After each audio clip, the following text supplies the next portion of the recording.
disc appears in your mind's eye.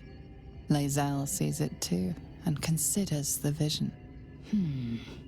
Quite similar to the boy's slate from the creche. The Tirsu are enciphered, but I see the pattern. It's another story about Orpheus. The Prince of the Comet, Part 1. So it was that we were free from Geich shackles and turned our blades on each other. The heavens were shattered, and one great empire was divided in two. Gith traveled to the Hells to broker help for her people, her cause. Vlaakith would have you believe Mother Gith proclaimed her our queen. Lies. Gith made no such proclamation. Vlaakith seized the Empire against the Mother's wishes. But Gith had nurtured a son, Orpheus, Prince of the Comet, the true heir. He knew Vlaakith's treachery. Orpheus rallied Gith's honor guard and declared the throne for himself. The War of the Comet had begun.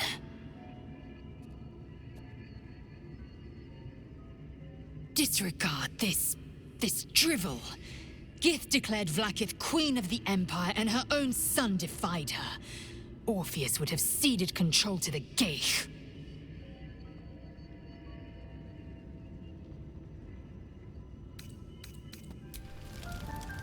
Don't say a word. Just listen.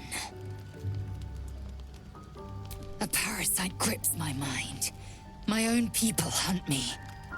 But I am gnawed by an even greater torment. You. My thoughts are hallowed ground. Yet you've crawled your way in. Uninvited. I'm obsessed by the ground under your feet and the wind over your head. I see your face just before I sleep and after I wake. I ask myself, are you worthy? Shakfonashtu. There is only one way for you to prove it.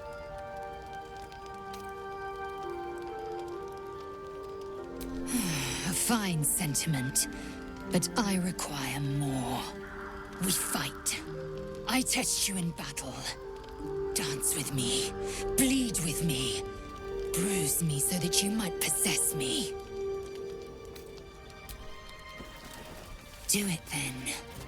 Make me yours.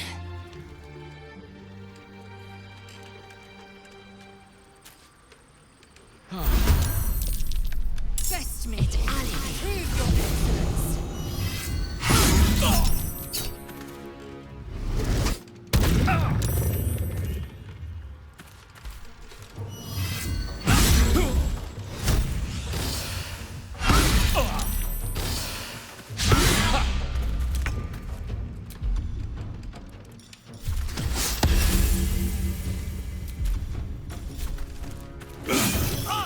Yes, just like that.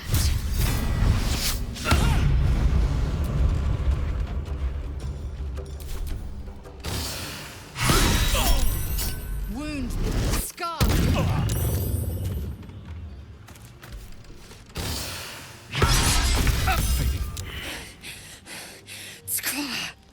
Lae'zel's touch is unusually gentle. Her fingers lightly graze your bruises and wipe away your sweat. No more. I can't bear it. I've torn flesh from monsters and men. I've laughed as they suffered. But you... I don't want to hurt you. I want to protect you. For you to protect me. I am yours. Say the words.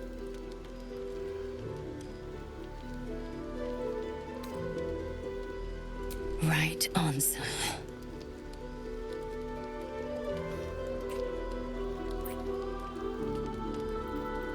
Shakfonashtu, source of my bruises. Speak your mind. I'm listening. I'm listening. You are Shakfonashtu, source of my bruises.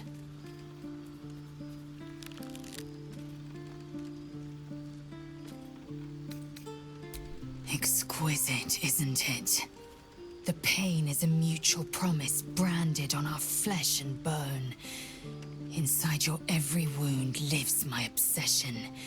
Inside my every wound lives your passion. Here, now. If it weren't apparent, it should be. I'm not keen on such outward displays of our flesh bond.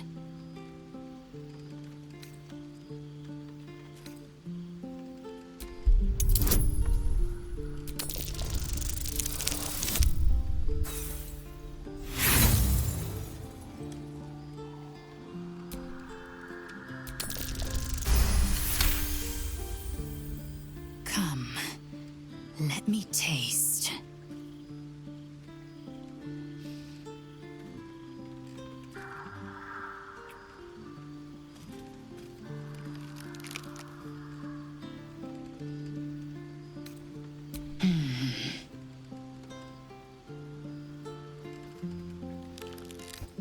Jacques Vernache du.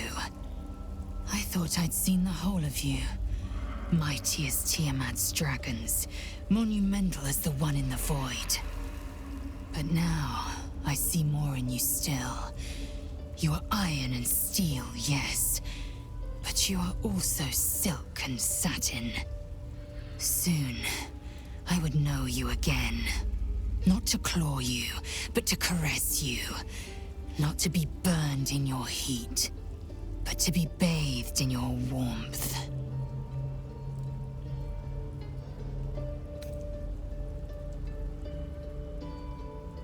As have I.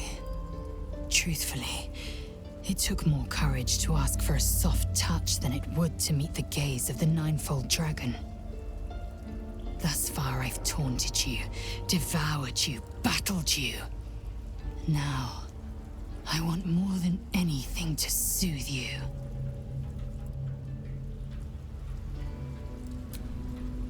Speak your mind. I'm listening.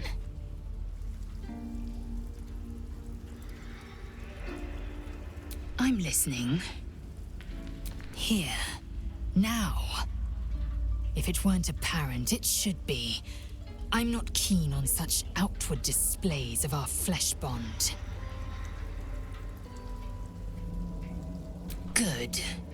Let there be no doubt. I have marked you as you have me.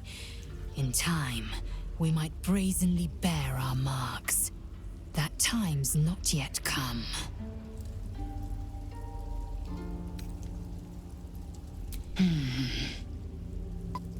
Orpheus, Gith's only son. He lives. It is not the Geich visitor that Vlaakith would destroy and Voss would set free. It is Orpheus, the blood of the mother, the prince of the comet.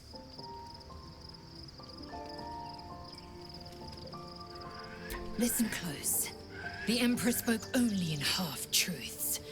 For you to know the tale of Orpheus, you must know the tale of Gith and of Vlaakith.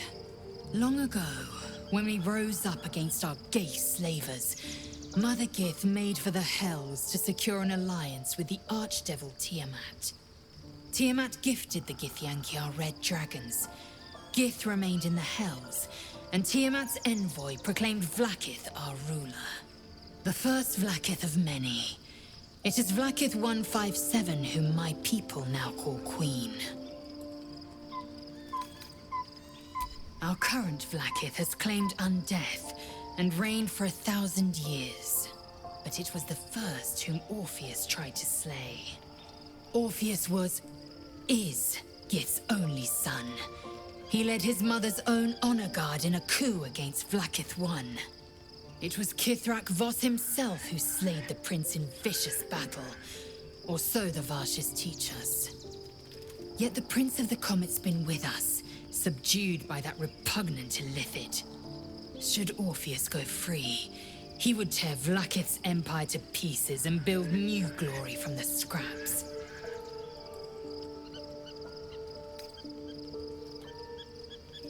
seed and the sower. Every word Voss spoke, he spoke true. Orpheus is the living proof of the Queen's lies, and the living weapon that conquered our Geich slavers. One word from his lips, and the people would doubt. 2 words, and they would rage.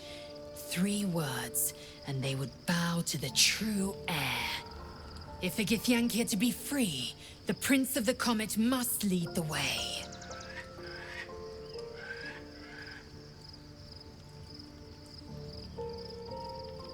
What about him? The historical slates describe Orpheus as a fearsome, terrible creature, powerful beyond measure, and enthralled by the Geich. So mad with power, he'd smash through the Githyanki Empire and deliver the shards to his illithid masters. And glowing with such psionic force that he and his red dragon blazed a trail through the skies. A lethal comet careening towards my people. Lies, of course. Vlaakith spread a false image of Orpheus as monstrous betrayer, and her knights as the butchers who sliced him through. She was right to fear him, I'll grant her that. So great is the comet, it could shatter her reign.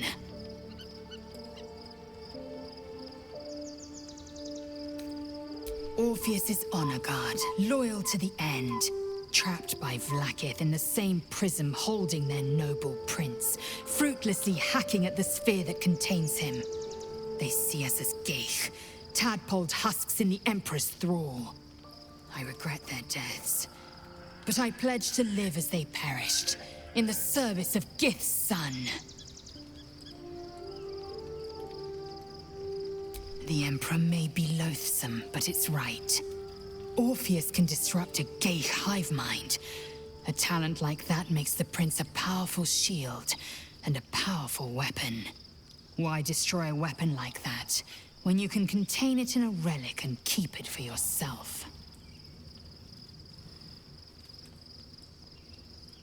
A weapon is only an asset for as long as it isn't pointed at you.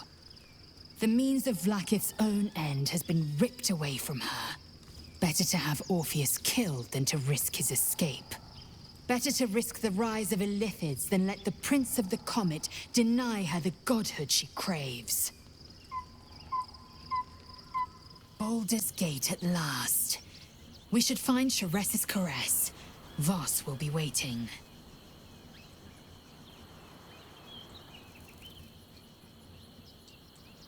The air grows ever warmer. The hum of life within it louder. It may yet hatch, though not soon by my estimation. Give it to me. Perhaps it will fare better under my care.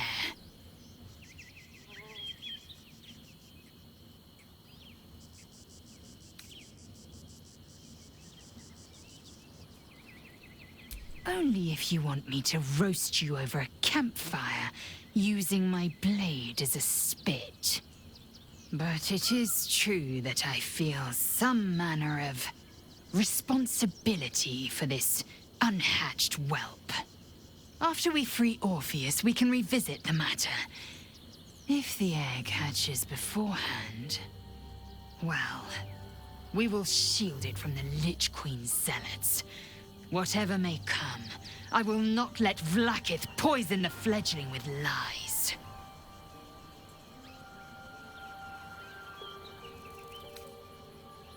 Thank you. I know it is a mere egg. It may never hatch. If it does, it might beget a failure. But it might also beget a fighter. And I intend to give it the chance.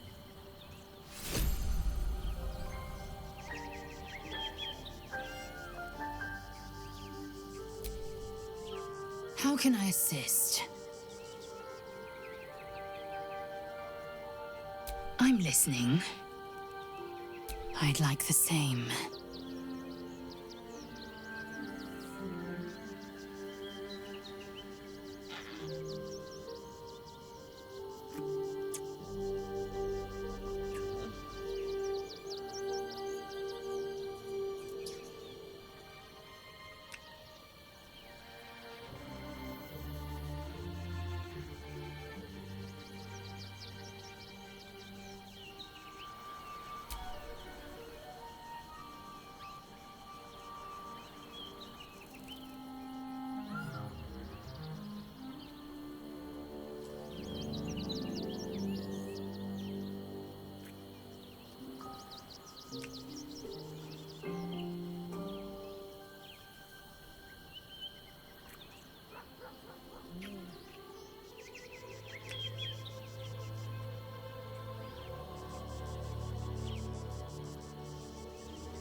Queen Vlaakith.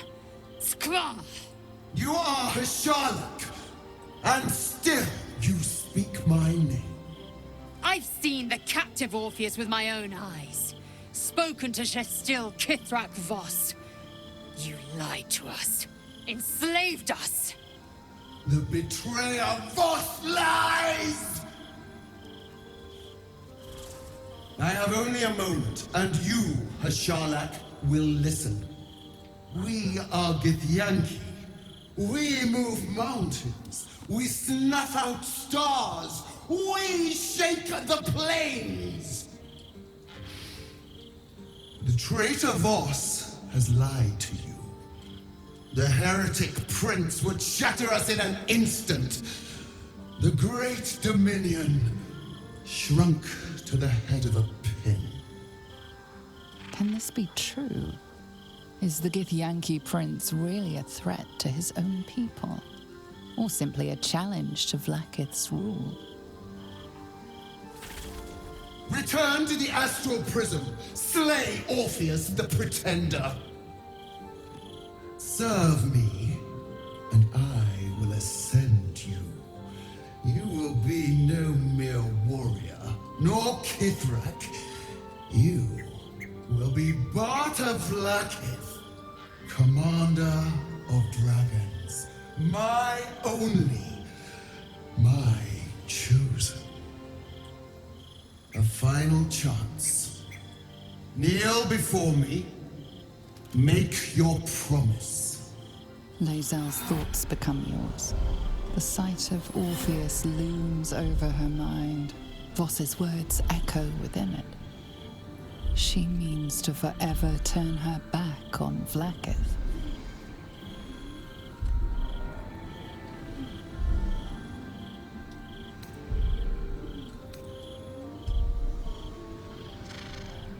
I gave you my faith, and you called me traitor.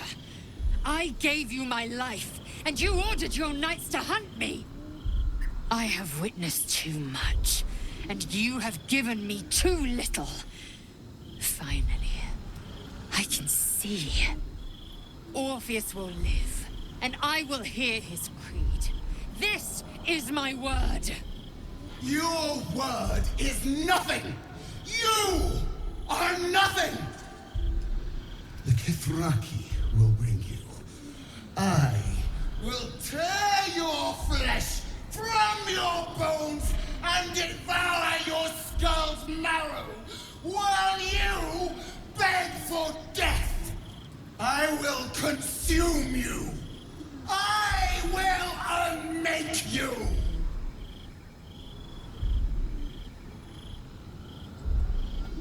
It is done. There is no going back. As long as the Undying Queen reigns, I am never to soar unbound over the astral sea, never to cross the one in the void. As it should be.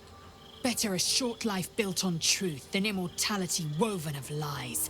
Better to unite the Githyanki under a prince who would free their minds and honor their bodies. So why do I feel so bitter?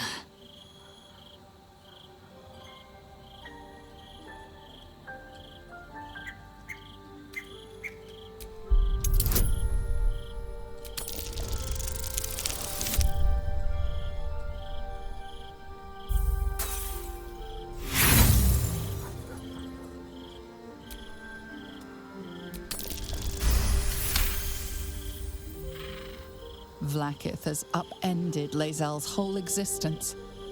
Everything she knew to be true, every plan and aspiration she ever held has been painfully ripped away.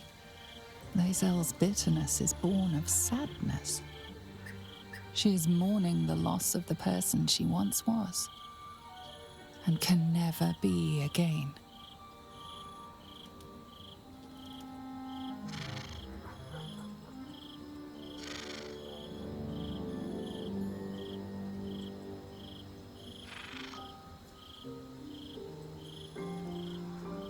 How well you've come to know me. But in truth, she didn't take everything. I have what I have gathered for myself. I'm moored to a new regent, a new land, and new allies. I am known and honored by you, the source of my bruises. Vlaakith cannot unmake she who no longer exists. And so, from the old battle cries is birthed another.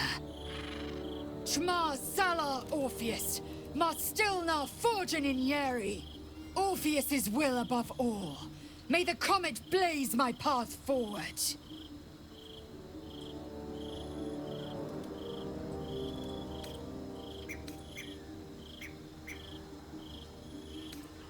Orpheus's freedom is my want and my need. To deny his freedom would be to deny my own. There will come a time when I can think about myself beyond the Lich Queen who enslaves the Githyanki and the prince who would liberate them. But that time won't come until the Prince of the Comet flies again. Vlaakith's left hand and her right. Commander of all dragons, chosen of the Queen Regent. Not since Vlaakith I has a Bart of Vlaakith been anointed.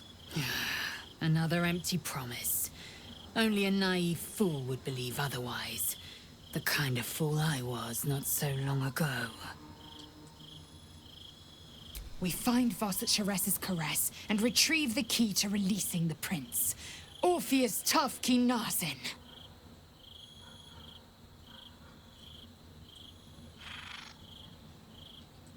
An unhatched Githyanki egg should be the burden of a Vash, not a warrior, whether ascended or otherwise. And yet, I'm drawn to the warmth of it. The child of Gith grows within. Keep it close. Perhaps in our care, it might yet hatch. And don't you dare pass it to that lunatic woman prowling the mountain pass. I'm listening.